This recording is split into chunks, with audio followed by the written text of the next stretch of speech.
Coming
to you from his mobile studio.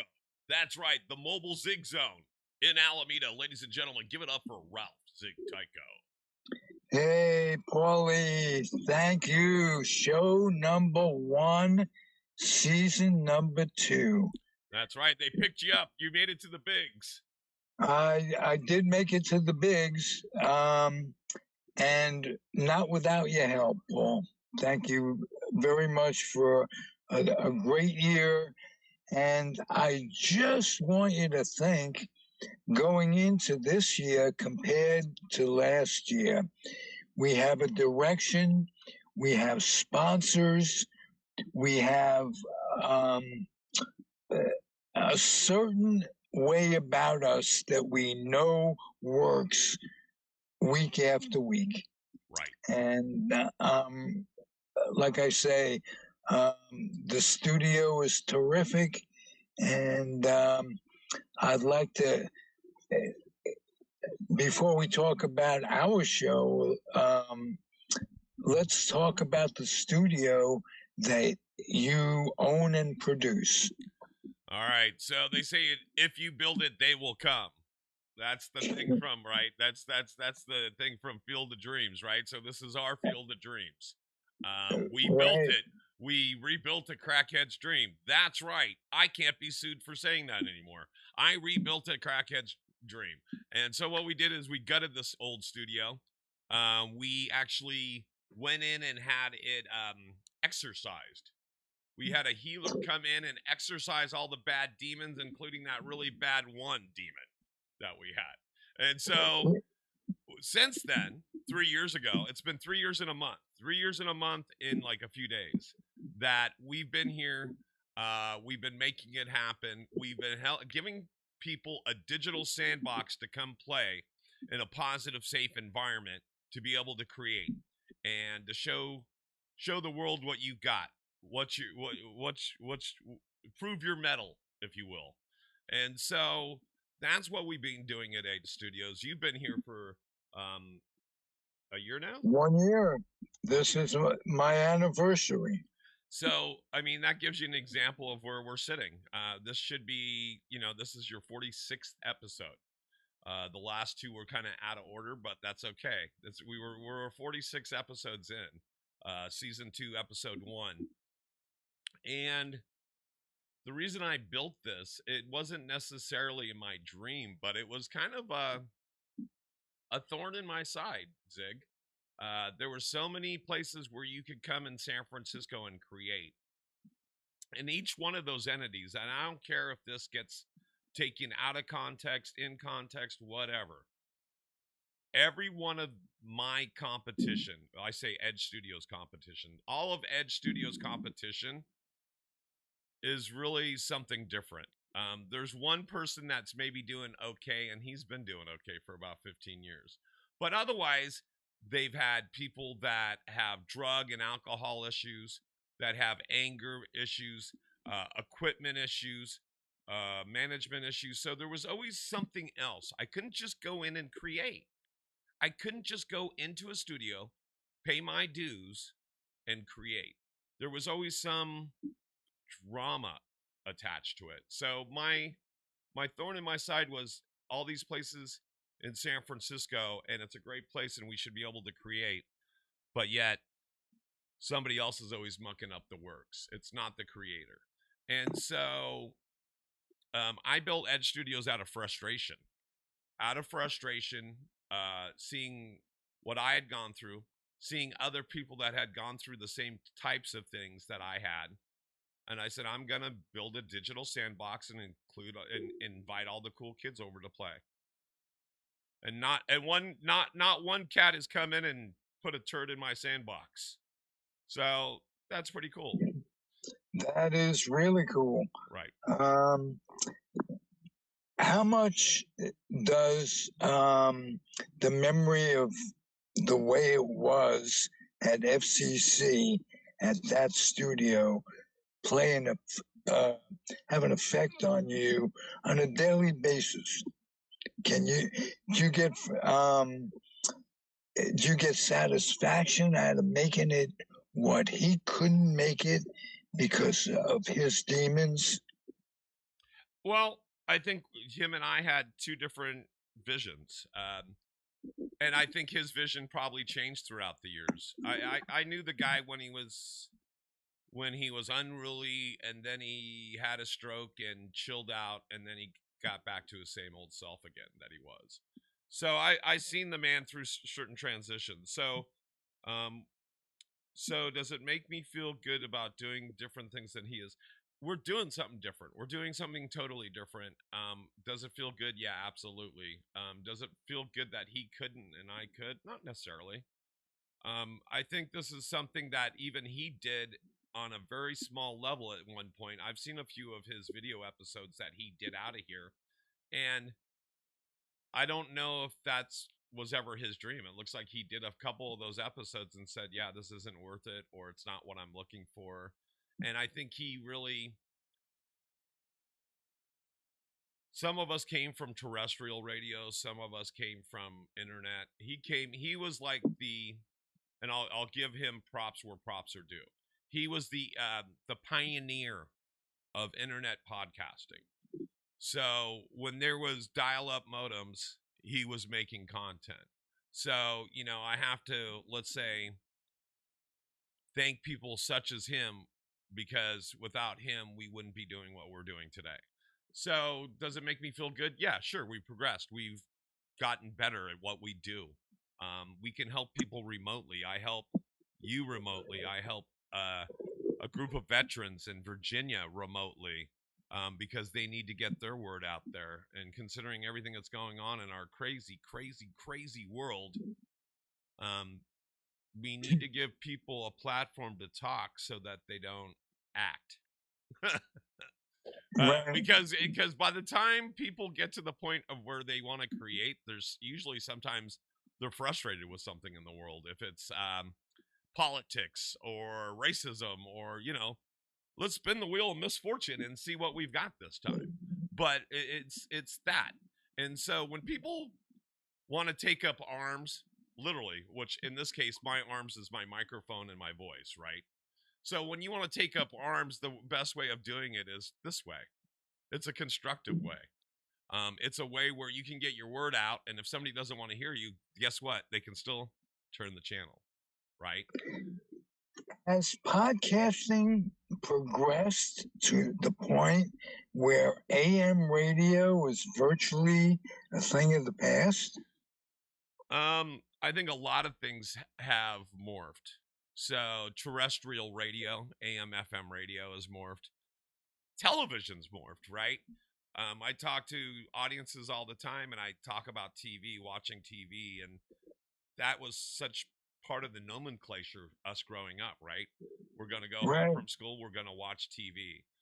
Even you're a big sports fan. It's all about, you started off listening to sports on probably radio, right? Absolutely. Right. And so the medium always is forever, the forever changing of the media, or the medium in this case, the way they're delivering the entertainment, if you will, from radio to TV to now. I tell people I watch TV and they're like, "What's that?" And I go, "Well, it's YouTube."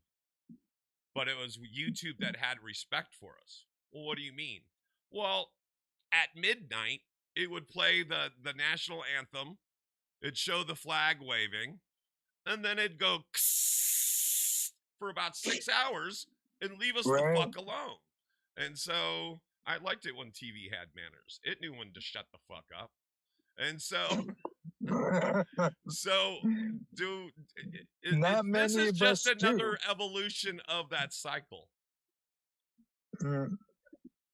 I still haven't learned when to shut the fuck up sometimes, but I think that's good. If you have more to say than you need, better than less to say. Here, I've even And given us the views expressed on this program. So that way we're cussing. So I'm putting our disclaimer above. We're using that language. oh, you have to do that, do you? No, I don't have to, but I'm letting people know. That way Okay. they have to, and when you watch this back, you'll go, oh, look, he has a disclaimer going across the top of our screen. And It may entice people to watch. yeah, it's the opinions expressed on this program are those of the speakers, which I guess is me, and do not reflect the views of Edge Studios, which is me. So Right. It should cut down on the wording then. yeah, or at least it should confuse the hell out of everybody if you're watching and I have a Okay. part of it.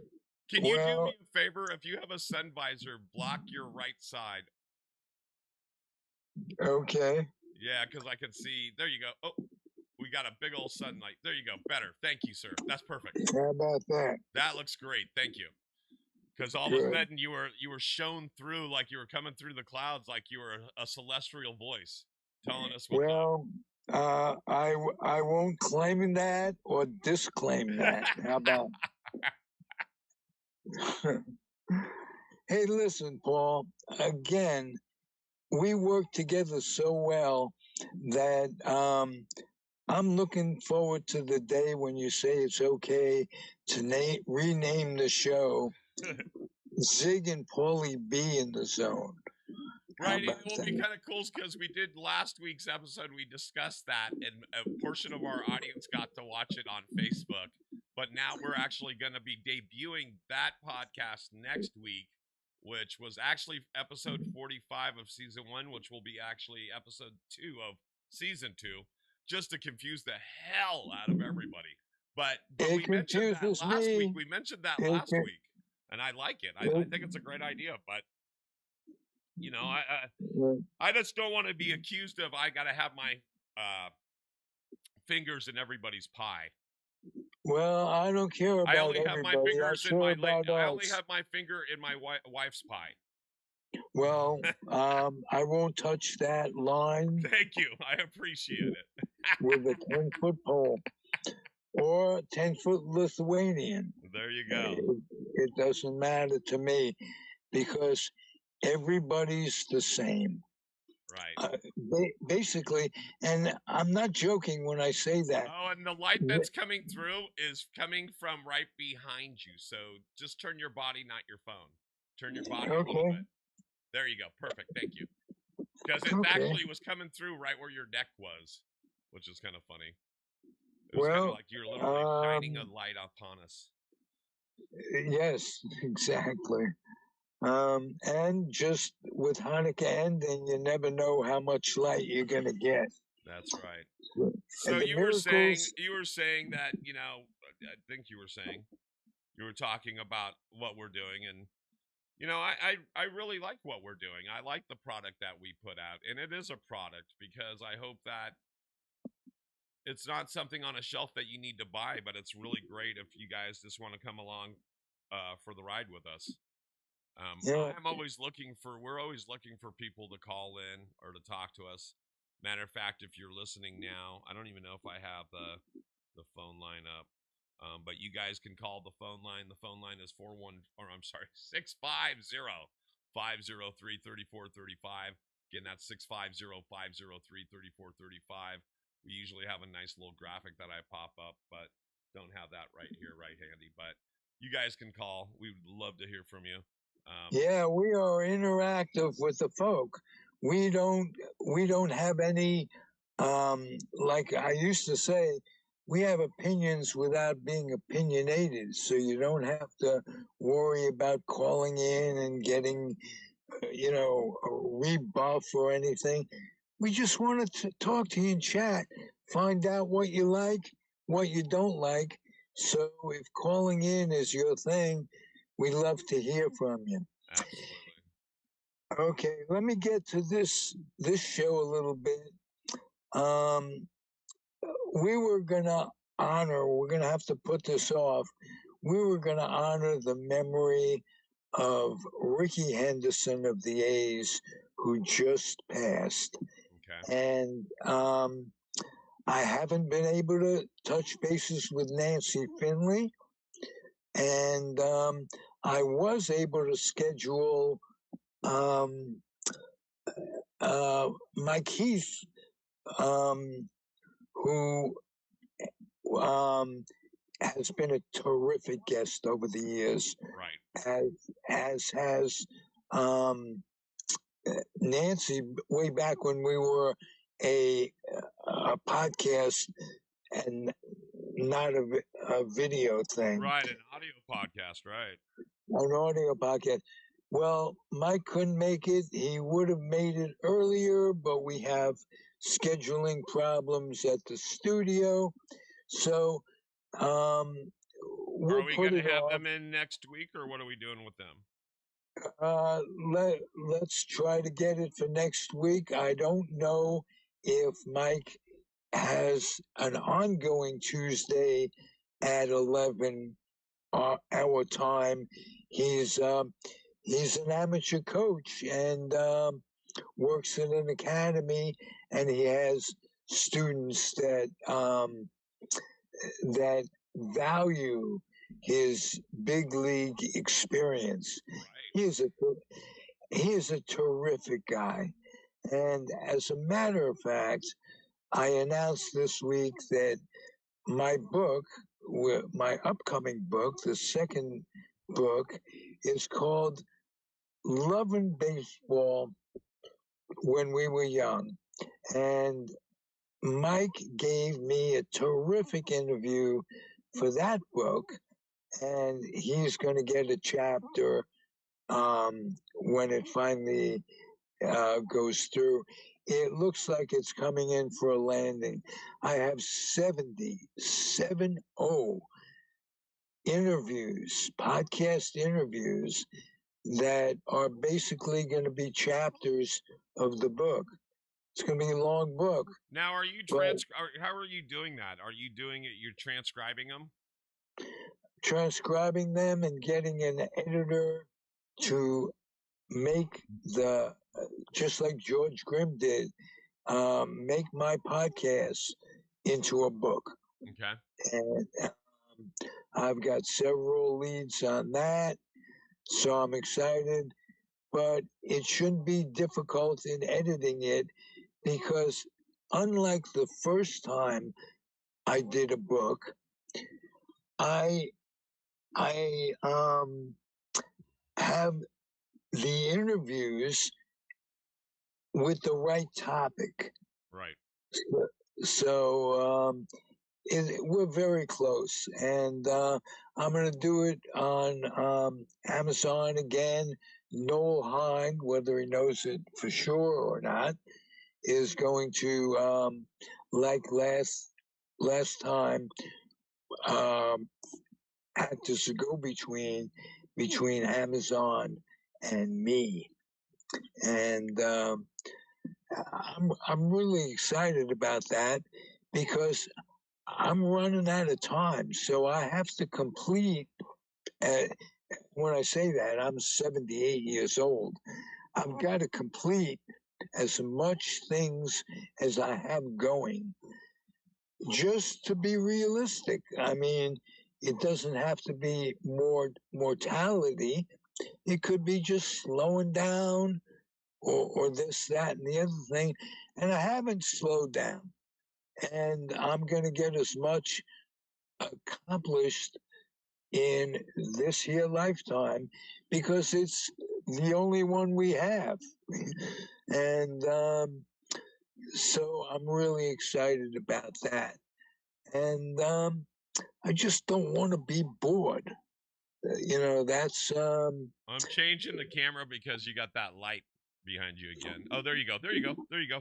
That's fine. Just move your lean forward. That's fine. how about this? If I put my hand up, Well, it's what it is here, and I'll show you on my camera what it is. What's happening is it's coming through like right behind you in your driver's side passenger, and it comes right through your neck. well, let's change things a little bit. How's that? Okay, sure. That's fine. Okay, That's good. good. And my So, and voice again, is coming in all this is right? the kind of stuff we 'Cause- do. This is the kind of stuff we do, guys. So all right. we work with you and make things work. So, and All right. I'm gonna So, switch your graphic to the in other side. conclusion of my thought, I just want to say, rest in peace, Ricky Henderson. He is historically incredibly underrated. This guy was one of the 10 best baseball players that ever lived. Right. A leadoff hitter who hit home runs, stole 1,000,000,000,000 bases, and he was Ricky. He was an interesting guy that added to the baseball culture. Another guy who passed away this last few weeks, and I don't think I mentioned him last time, was a comfortably zoned family member, Lenny Randall. I did many, many shows with Lenny Randall on this network, the Comfortably Zoned Network. And Lenny would get guests that were former players, former teammates, friends. Um, he gave a tremendous boost to the network when we were still audio. One of the people he had was the great singer Charlie Pride, who used to be and I'll use the expression, Negro League without offending anybody, because that's what the league was called. He was a Negro League player, and he gave us a good interview. Ed Cranepool came through. My interview with Ed Cranepool came through Lenny Randall. John Stearns, was the Lenny Randall produced interview. So we're going to miss him. He was a wonderful spirit. Dan Epstein, in an article for Rolling Stone back a ways, said that he was, Lenny, the most interesting person in baseball. And I certainly agree. He was, his death came, he was either 65 or 75. I've got two, I don't know for sure, and I saw two things on the internet, but if it was 105, it's too young to die for any of us, because you can't regain the encyclopedia that people have in their brains. You can't transfer that. Right. One thing we in the Comfortably Zoned network have done is preserved a lot of the encyclopedia by YouTube. They're all, everything we've done has been archived on YouTube. Right. And hopefully that lives on right right after we're gone, Right. for the years. And that's all we could do is try to try to get it and try to get it in a place where we'll be remembered and what we say will be remembered. Because I got to say this, I'm a maven of the golden age of baseball. I have a lot to contribute to that. And I have contributed to looking back with interviews of people who are baseball coaches, baseball managers, sports writers, journalists, um, and players themselves. And I've gotten um, a lot out of these interviews, and I'm proud. So anything I can do to keep it going and to call attention to those interviews on my Facebook, I have almost on a daily basis um, from the archives. And people like Alan Blumkin and David Nemec, um, George Case III, all these people are being called attention to while they're alive. And believe me, if I have one regret, and it's not really a regret because I couldn't have made the network as good as it was without having the wisdom of elderly people to look back on their memories. But we're getting older. So, what I enjoy doing is bringing in young people and adding them to the comfortably zoned family. And this gives me a vehicle to do it. So again, I have to thank Paulie. You're doing a terrific job for me and for the freedom of us to have something that we say be so cathartic and so important, and they may not make a difference to the listeners, but one listener might make a difference to them. Right. And it certainly makes a difference to us. I use the word cathartic. Just getting our opinions out there makes me feel good every week. And that's what we're about. Feeling good. Because as an aging person, we have our memories. Right. And little else as time goes by. So, got to thank the powers that be for not making us demented like presidents, um, not just presidents, but presidents elect, and that's scary. So, Well, another that's one thing about our country. I will say that, Zig. I was born in I was born into a really privileged place. I was born in '67. Um, my mom instilled those values into me. She said, son, even you can grow up one day to be a malignant narcissist just like he is. And so I said, you're right.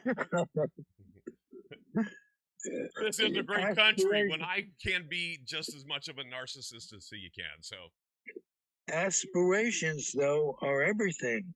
And if you think about narcissism, and not harmful narcissism, I'm talking about good, healthy, being fully yourself. right, Okay? right, Those of us who are considered narcissists are, because I've been called a narcissist by a person who is the love, who I thought was the love of my life.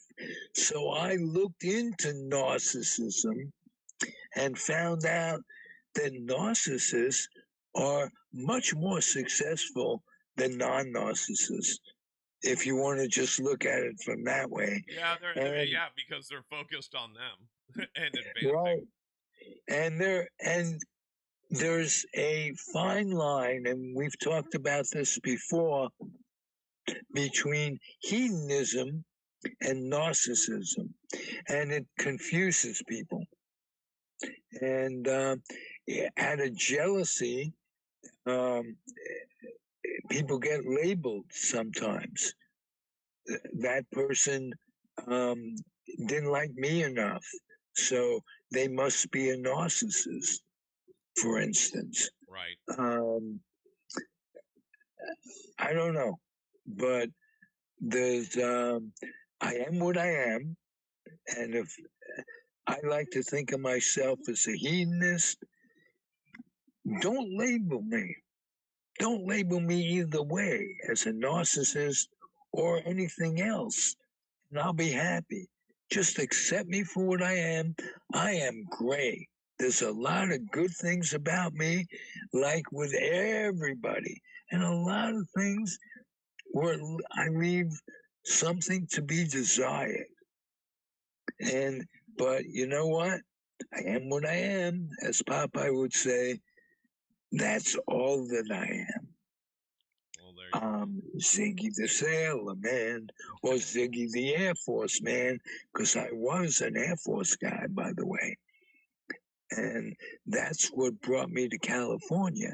I was stationed at Travis, which is about halfway between Sacramento and um, and San Francisco.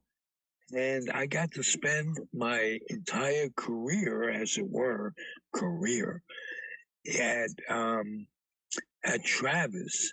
Now I got to bring up my friend Marty, who went into the Air Force, and he is now very, very, very ill, and um, with ALS, and he was stationed for a while in Vietnam, which we never expected to be, and never even heard the expression Agent Orange, but he developed ALS, and the veteran hospital says there's a good chance it was brought on by Agent Orange. So the government's been lying to us or withholding information for years. It's nothing new. Do not, anybody out there, you're a parent, a grandparent, a niece, an uncle, do not trust your lives to what a computer of your kid, to what a recruiter tells you. Right. And there's a book I read a long time ago.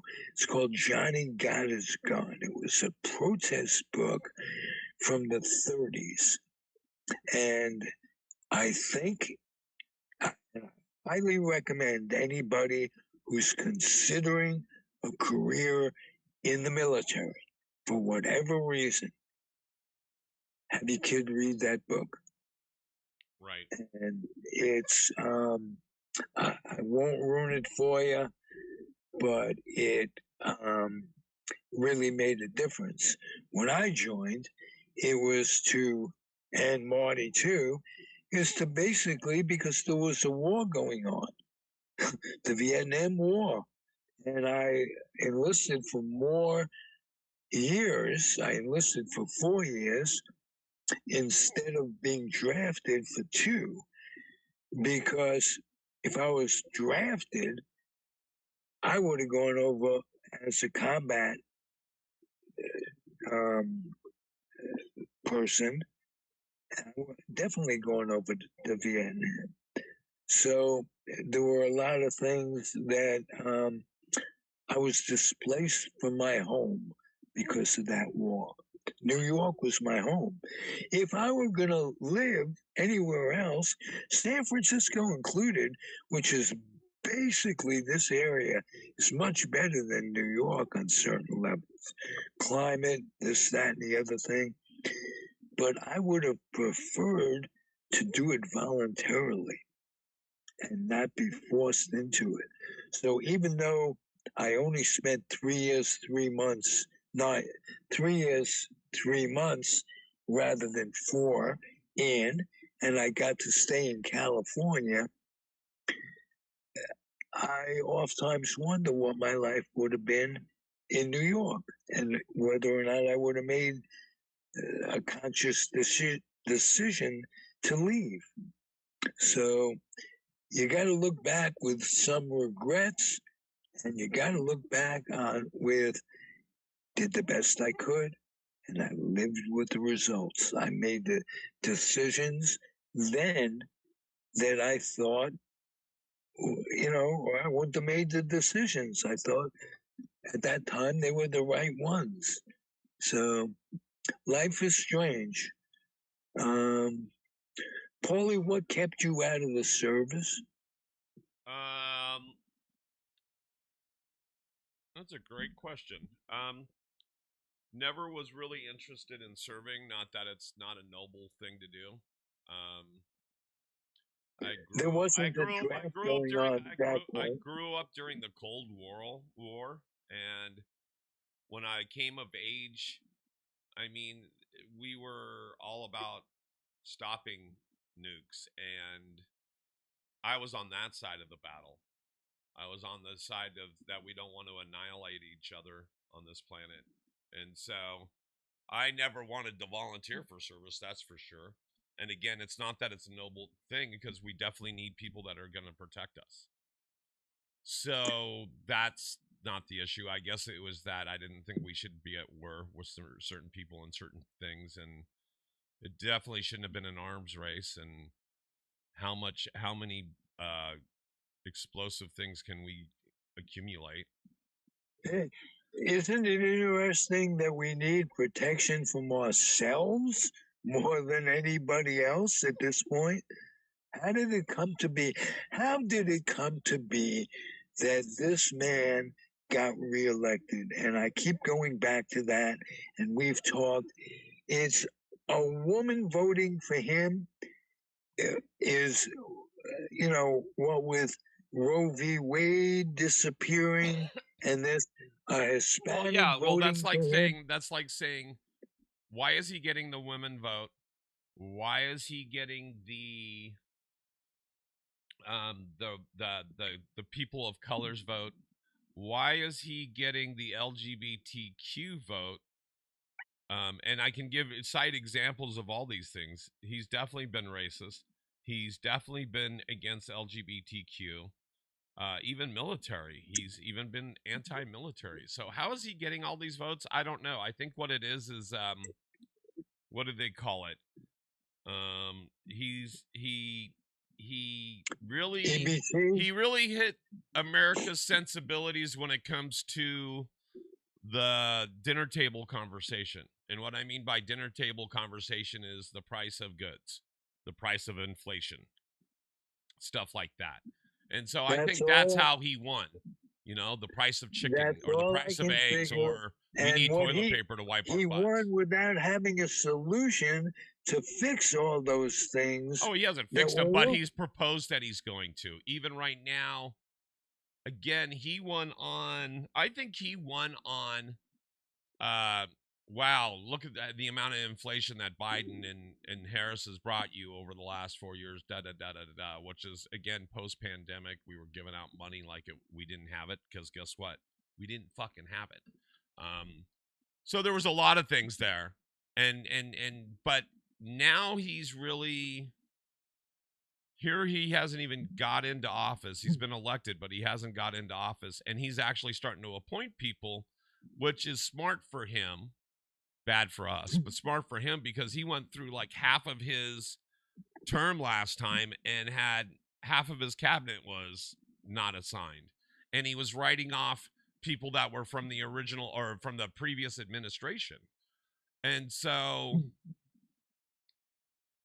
yeah, no, I think he won on all the things that are pissing people off. The price at the pump, the price of food, the price of goods, um, supply and demand shortages. But a lot of those had to do with the pandemic. A lot of it had to do with stimulus relief. A lot of it had to do with the Fed and their interest rates. And so that's not always just the administration. That has to go through Congress, that has to go through Senate and stuff. So it's not all You that. mentioned the pandemic. The way he handled it Well, yeah. was So that's the other thing is Biden, was Harris, criminal, Biden and Harris inherited some fucked up shit, right? And so just right? like every administration before him, they have to deal with yesterday's baggage before they can even start their work. That's why when somebody only has a 4-year term, shit, by the time they're halfway through it, they better have made some real fucking waves. Because Mm. if they haven't, like Biden, he saved us all.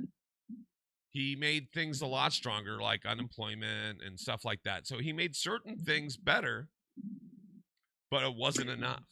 It wasn't It enough wasn't for a enough, bulk of and the. It wasn't enough for a bulk of the American people to say, well, no matter who we have elected, we always have to put up with bullshit.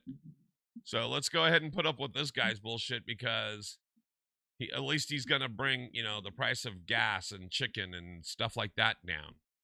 And we might be able to wipe our ass because we'll have toilet paper. well, I'll tell you one thing.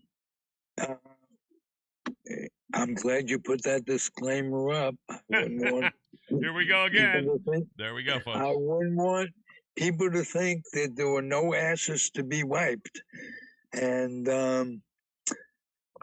but he did two things. Afghanistan screwed him up. That first debate absolutely buried the party, and I gotta blame it on his dementia. And they should have given up running again. But looking back, I really was shocked that, and there has to be something screwy about an election where he was so heavily favored to lose, and he won every state, the popular vote, this, that, and the other thing, and he's a 34 count felon. Right. Go explain to your kids someday. Well, Grandpa, how did this happen? How could you have elected? Well, I said with Roe v. Wade, women, Hispanics. Well, I tell women all the time. I go, he's already taken your right, your right to abortion. What's next? Is he going to take your right to vote? I mean, next, we're going to be hitting girls with clubs and dragging them into our caves. And they say as an excuse, well, it's a state issue. Well, guess what? If you need an abortion and you're from Arkansas, and Arkansas says, well, go somewhere else to get this. How are you going to get there? Women are dying on these road trips to hell. Right. They're having to leave their state. And I agree. Okay, so this is really a sticky situation, depending on what law and what situation you're talking about. Some things I think should be left to the states. Other things they should be federally mandated, like same-sex marriage should be federal. Abortion should be federal. The death sentence should be federal. Again, if we decide something in this country and it gets all the way through to the Supreme Court and we deem it just like we deemed that Donald Trump should be the 47th president, I hate to say it, but if we vote for it and we get it all the way through and then we send it up the flagpole and everybody fucking salutes, then maybe we should be doing that because we need to have federal protections on certain things, and abortion is one of them. pro-life, or I'm sorry, pro-choice. So that should have been a law that was never overturned. It shouldn't have never had a chance. I guess that's why we live in America, because we realize that just because we vote something into a law and make it a law once doesn't mean we can't ever evolve and change that. But when it comes to abortion, I think a lot of us are on the same page in saying that it's a woman's choice, and it's definitely not the government, and it's definitely not a whole bunch of middle-aged white guys. I don't need people in my bedroom. I don't need people in my pants. I those are private, man. And Hey, so Paul, let's stay add there. to this. They don't have the wherewithal to take care of these kids when you're pro-lifers. They don't give a shit about the kid once he's born. Right. So that Yeah, irks George me. Carlin does a couple things like that, and one of them is, and I'm trying to remember exactly how he phrases it, but it's very much like that. It's that um, they're all about asserting themselves before you're born, but once you're born, it's all on you. And Right. so, yeah, no, and I'm trying to remember exactly. There's a couple times where he phrases that really well, and it's like, oh yeah, I get it.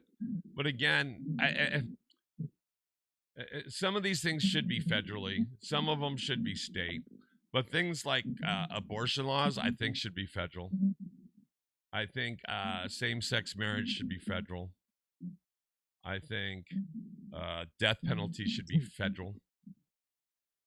And again, which way those votes go are based on the people. Now, again, like a great example is, I think there's a lot more people that say that there's pro-choice in this world than there is the death penalty or whatever. I think the death penalty is way more back and forth, and depending on where your butt's sitting, on what side of the Mason-Dixon line your butt's sitting, on how you believe and what you think about the death penalty. But even right now, I mean, Biden, we just talked about this last week, which is next week. I'm trying to confuse you guys, but last week we talked about it, which is next week's show. We actually talked about what in the hell? Where was I going with this? I'm sorry. I wish I could look into the window and have my producer tell me what the hell I was talking about. Right. And that's the key to it is you wear both hats as a producer And a host and a and a co-host. host. Yeah, yeah. No, I get you. And so um, let me just say this. Can you see California seceding from the nation someday? We've seen a couple of the states say these things, and could I see it? Well, for one, could it happen? Logistically, sure, it can happen. Could it happen in California? Apparently, we're the wealthiest state in the union. Sure, but I think that's more of a probability than Trump buying Greenland, if that's what you're asking, Absolutely. making Canada Cleveland was fuck you, they said. or making Canada the 51st state is what I heard this morning, and I started laughing. And so and changing the Gulf of Mexico to the Gulf of America because he wants to take the Panama Canal again. And I'm like, Oh, wow. And he was actually even talking about possibly taking it by force. And then he says, hey, if this war doesn't stop in the Gaza Strip, all hell's gonna break loose. Does he realize that all hell broke loose? Hell has broken loose. Yeah, it's been loose. And people, and you ask me all the time, why do you think the American government, or why do you think the American people voted him back in again? I know why they did. Do you want to know why? I'll let you in on a little secret. Come really close. They're racist people. No. More racist. No, believe it or not. Misogynistics. No. Here it is.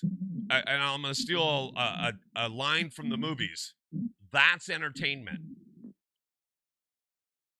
Literally. Everything he does is entertaining.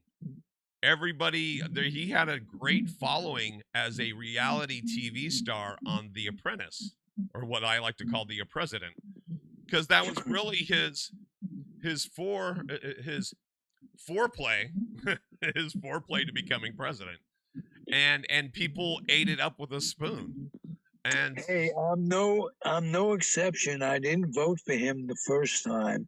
I held my nose and voted for Hillary. right, But I remember thinking succinctly that when he won, I shook my head.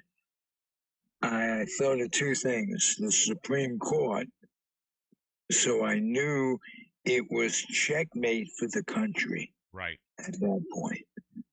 I'm a pragmatist, so I looked ahead. But I said, you know what?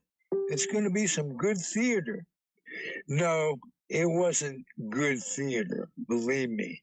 It was absolutely horrible. We've had 9 years of this shit. And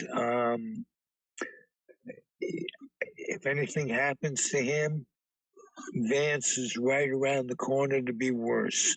So it's hard for me to be positive when I think the reality. But I am going to look ahead and hope that he dies. He just drops dead and he falls on Vance and smothers him, and they both die. Well, I That will would be say this: nice. we have about 8 minutes left in podcast. You're right. I don't know what's up for this country, but we've survived a lot of shit before, including his 2016 presidency. I think we're aware of his modus operandi. We know how he runs.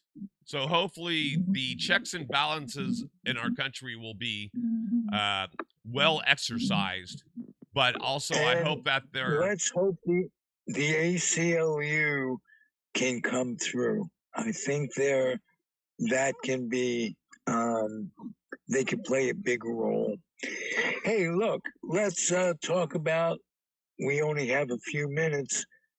Let's talk about our sponsors. We have two attorneys coming aboard. Andrew Doza, both from Alameda. Andrew Doza is kind of a jack of all trade attorney. He can help you in many, many ways. And Jeff Canberra has a specialty where he specializes in landlord tenant disputes. And recommending both of them, having them as sponsors is an absolute coup for Comfortably Zoned and Zig in the Zone. Also, got to get my weekly because he's coming out to help repair another incident in the Zigmobile. Is Dennis. Give him a little plug, if you would. You're so good with commercials. all right. So let me see. I think I have him queued up. Let me just verify though, because it's been so long. So just a moment. I'm going to mute you and we'll see if we can start this. Here we go. That's right. Oakland's most trusted automotive repair shop. It's mobile. That's right. D1 Mobile Auto Service. Call Dennis and his crew at 510-978-7064. That's right. They're doing everything from engine, transmission, clutch, suspension, diagnostic, water pump, tune-up, brake. That's right. Check out Dennis and his crew at D1 Mobile Auto Service. They can help you. There's the address on International in Oakland, his phone number, and his hours. And don't forget to tell him Big sent you. which he goes, Well, Mr. Ralph. he'll know me as No, Mr. they know Ralph. you as Mr. Ralph. I know that. Why we're getting that. That's what I was getting at. So yes. I really think he's terrific. Um, Listen, before him, in my mind, the thought of a good, honest mechanic with a heart was an oxymoron. Well, yeah, and now and then And also you have your lawyer friends, which always makes me, you know, lawyers are oh, a hard. So you've got some really good allies in your corner. Yeah. I I know, and I'm grateful for that, and I'm grateful for helping them. We're also going to sponsor and have them sponsor us.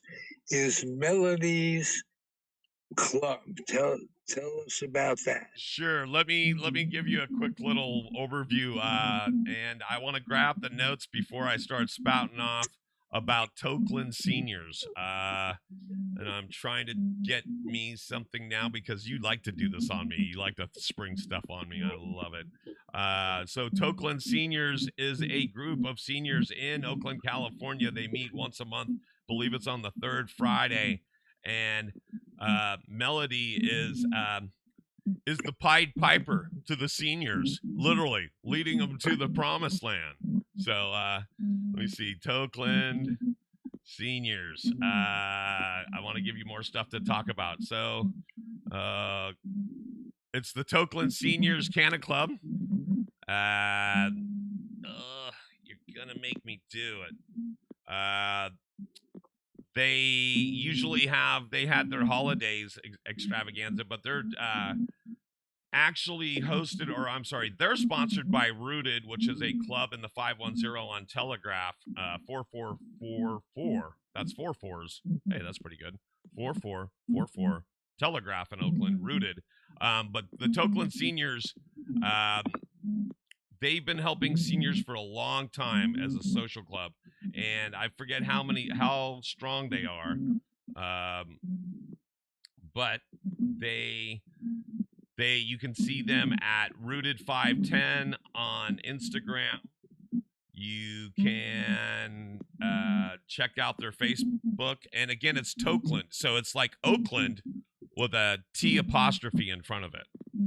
So it's Right, Tokeland Seniors. right across the bay from Alameda, and just want to tell you that how much melody helps.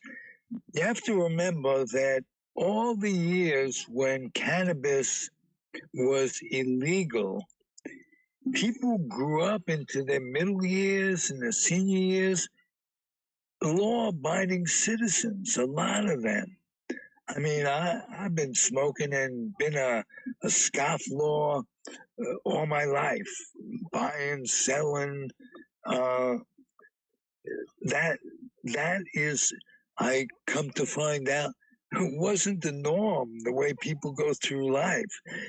So now that it's legal, and there are wonderful things about the legality, um, and how they help, how drugs, how the drug, quote, it's not a drug, it's an herb, helps mentally and physically. Can't begin to get into all of it then. But seniors needed a place to learn about that. And Melody is an expert speaker. Every one of, and they meet the third Friday of the month. I'm hoping that Paulie and I could get there to the next meeting. And Melody picks a topic to talk about and is so good about explaining what, dabs are, what vapes are, this, that, and the other thing. I um I can't tell you what she's doing for the senior citizen community to relieve some of the things about old age that uh, are horrible. Let's put it that way. Right. And if the, not just physically but mentally, like I'm a wake and baker, so I find the first 10 minutes before I wake and bake, I'm a lot more grumpy than I will be in the next 10 minutes. So, and every day, every day, the colors are nicer, the music sounds better, and the people are much easier to interact with. I tell people that sometimes I smoke pot just to make the people that don't smoke pot much more bearable to me. Right. I mean, I'm gonna be honest about that. Um, my community on Facebook, my friends in Alameda, my friends in life are virtually 99% smokers or they tolerate smoke. They're not against it per se. They may not want to do it, but they're not judgmental of those who do. Right. So my advice, um, I have been successful in choosing my friends carefully. Do that in life. Right. No, Don't be I agree. friends. Just don't be friends with people. I'm a, I'm spouting shit because that's what podcasters do. But for a happy life, don't just be friends with anybody because you need a friend. Enjoy your own company if you instead of being friends with someone who's judgmental and doesn't want to see you succeed as much as themselves succeed. Look for people who care about your success, and good luck. Right. What can I tell you? Paulie, how we doing time wise? We're at that point. Okay, did I spout off enough? Yeah. You did just well. You did very well. We're No, at 102. You I did was being perfect. sarcastic. No, If, no, no, if no. I We're said, at 102. That's perfect, man. So, okay, so so any closing words, any final thoughts? I just want to say that think about moving if you care about something that is very important to me, and that's the right to live life with dignity, and that means dying with dignity. And you can't do that in California. Certainly can't do that in Florida or New York. I'm considering eventually establishing residency in Oregon and living by the water in Oregon and having that right when it comes up to die with dignity, Right. and that's important to me. Well, So, there you go. U.S. So that's a good. I think you need to live life on your own terms. And I think that's true for everybody and I think that's different for everybody. So, Absolutely, very, very well put. And no one's terms are exactly the same. nope. Cuz none of And us are none of us are exactly the same. right. And the problem with that sometimes, if you're coupled or if you have relationships or whatever, is compromise. And compromise can be very difficult. And we The attorney, Jeff Camber, talked about that in his what he does with tenants and landlords. Comes up that you gotta compromise at times. So we'll be recommending both attorneys. We'll be continuing to recommend Dennis, and we will give priority to Melanie when we talk about enriching lives and what we can do as a network to help enrich lives. And that's to promote cannabis and the advantages thereof. Because what can I say? You only live once. And if you're going to be a baseball fan, fight to keep further rule changes that are being proposed out of baseball, because they are literally ruining the game. But so that's it. I talked for a while. That's as good as I get.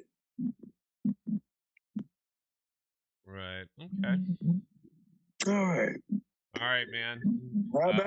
How about yourself? What do you want to end this podcast with? I just want to thank everybody for their support, including yourself of Edge Studios and myself. And I wish everybody a happy, prosperous new year moving forward. I think everybody needs to make their own choices based on whatever's happening in their life. And so we're here to support you no matter what you're doing.